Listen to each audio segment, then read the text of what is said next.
মাননীয় স্বরাষ্ট্রমন্ত্রীর প্রত্যক্ষ নির্দেশনায় সুন্দরবন অঞ্চলের সক্রিয় সকল বনদস্যুর বিরুদ্ধে বাংলাদেশ কোস্টগার্ড কঠোর অবস্থানে রয়েছে।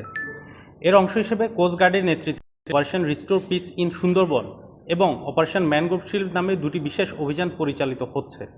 সুন্দরবনে কুখ্যাত ডাকাত ছোট সুমন বাহিনীর সেকেন্ড ইন কমান্ড সুন্দরবন হতে বাগেরহাটের রামপাল শুকদারা বাজার সংলগ্ন এলাকায় পরিবারের সাথে সাক্ষাতের নিমিত্তে আগমন করার তথ্য জানা যায়। গোপন তথ্যের ভিত্তিতে গত 20 এপ্রিল 2026 তারিখ সোমবার রাত 10টায় কোস্টগার্ড মোংলা কর্তৃক উক্ত এলাকায় একটি বিশেষ অভিযান পরিচালনা করে সুন্দরবনের কুখ্যাত ডাকাত ছোট সুমন বাহিনীর second in command Mohammad Abus Samad মোল্লাকে আটক করা হয়।